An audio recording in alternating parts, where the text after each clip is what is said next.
Eveline. She sat at the window watching the evening invade the avenue. Her head was leaning against the window curtains, and in her nostrils was the odour of dusty cretonne. She was tired. Few people passed. The man out of the last house passed on his way home. She heard his footsteps cracking along the concrete pavement, and afterwards crunching on the cinder path before the new red houses.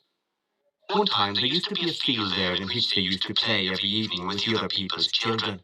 Then a man from Belfast bought the field and built houses in it.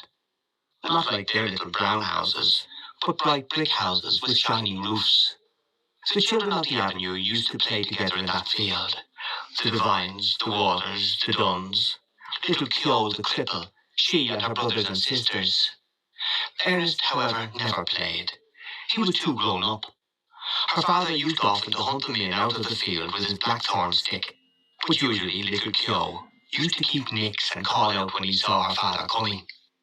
Still, they seemed to have been rather happy then. Her father was not so bad then, and besides, her mother was alive. That was a long time ago. She and her brothers and sisters were all grown up. Her mother was dead. Tizzy Dunn was dead too, and the Waters had gone back to England. Everything changes. Now she was going to go away, like the others, to leave her home. Home. She looked round the room, reviewing all its familiar objects which she had dusted once a week for so many years, wondering where on earth all the dust came from. Perhaps she would never see again those familiar objects from which she had never dreamed of being divided.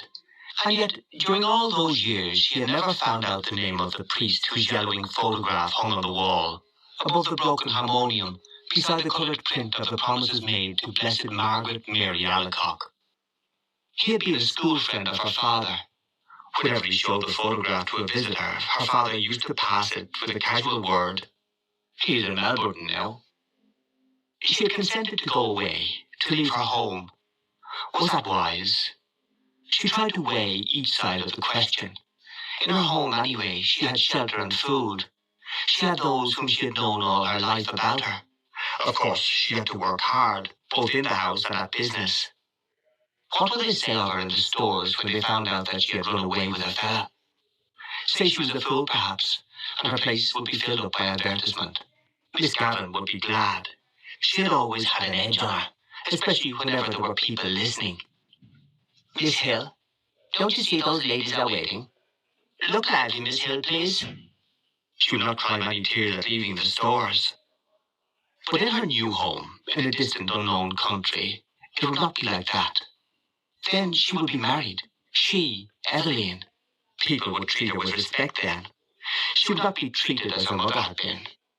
Even now, though she was over 19, she sometimes felt herself in danger of her father's violence. She knew it was that had given her the palpitations.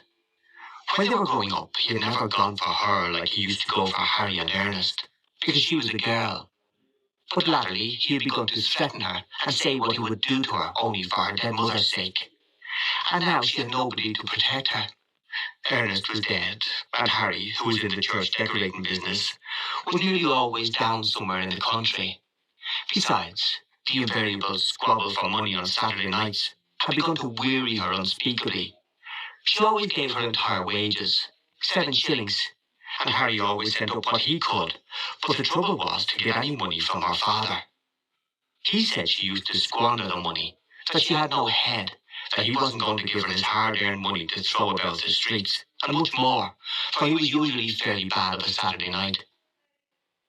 In the end, he would give her the money and ask her had she any intention of buying Sunday's dinner. Then she had to rush out as quickly as she could and do her marketing, holding her black leather purse tightly in her hand as she elbowed her way through the crowds, and returning home late under her load of provisions. She had hard work to keep the house together, and to see that the 2 young children who had been left to her charge went to school regularly, and got their meals regularly. It was hard work, a hard life, but now that she was about to leave it, she did not find it a wholly undesirable life. She was about to explore another life with Frank. Frank was very kind, manly, open-hearted.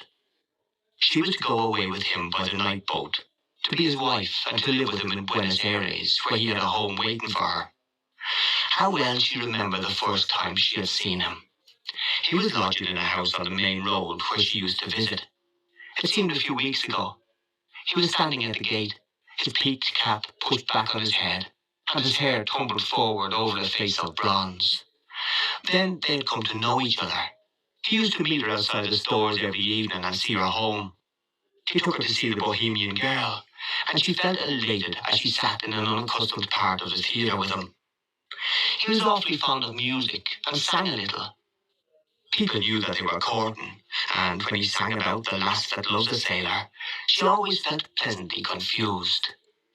He used to call her Poppins out of fun. First of all, it had been an excitement for her to have a fella, and then she had begun to like him. He had tales of distant countries. He had started as a deck boy at £1 a month on a ship of the Eveline going out to Canada. He told her the names of the ships he had been on and the names of the different services. He had sailed through the Straits of Magellan, and he told her stories of the terrible Patagonians. He had fallen on his feet in Buenos Aires, he said, and had come over to the old country just for a holiday. Of course, her father had found out the affair and had forbidden her to have anything to say to him. "I know these sailor chaps," he said. One day he had quarrelled with Frank, and after that she had to meet her lover secretly. The evening deepened in the avenue. The white of 2 letters in her lap grew indistinct. One was to Harry, the other was to her father. Ernest had been her favourite, but she liked Harry too. Her father was becoming old lately, she noticed. He would miss her. Sometimes he could be very nice. Not long before, when she had been laid up for a day, he had read her out a ghost story and made toast for her at the fire. Another day, when the mother was alive, they had all gone for a picnic to the Hill of Hope. She remembered her father putting on her mother's bonnet to make the children laugh. Her time was running out, but she continued to sit by the window, leaning her head against the window curtain, inhaling the odour of dusty Cretan. Down far in the avenue she could hear a street organ playing. She knew the air. Strange that it should come that very night to remind her of the promise to her mother. Her promise to keep the home together as long as she could. She remembered the last night of her mother's illness. She was again in the close dark room at the other side of the hall, and outside she heard a melancholy air of Italy. The organ player had been ordered to go away and given sixpence. She remembered her father strutting back into the sick room saying, "Damn the Italians, coming over here." As she mused, the pitiful vision of her mother's life laid its spell on the very quick of her being. That life of commonplace sacrifices closing in final craziness. She trembled as she heard again her mother's voice saying constantly with foolish insistence, "Dervan, Suran, Dervan, Suran." She stood up in a sudden impulse of terror. Escape. She must escape. Frank would save her. He would give her life. Perhaps love too. But she wanted to live. Why should she be unhappy? She had a right to happiness. Frank would take her in his arms, fold her in his arms. He would save her. She stood among the swaying crowd in the station at the north wall. He held her hand, and she knew that he was speaking to her, saying something about the passage over and over again. The station was full of soldiers with brown baggages. Through the wide doors of the sheds, she caught a glimpse of the black mass of the boat, lying in beside the quay wall with illuminated portholes. She answered nothing. She felt her cheek, pale and cold, and out of the maze of distress, she prayed to God to direct her, to show her what was her duty. The boat blew a long, mournful whistle into the mist. If she went, tomorrow she would be on the sea with Frank, steaming towards Buenos Aires. Their passage had been booked. Could she still draw back after all he had done for her? Her distress awoke a nausea in her body, and she kept moving her lips in silent, fervent prayer. A bell clanged upon her heart. She felt him seize her hand. Come.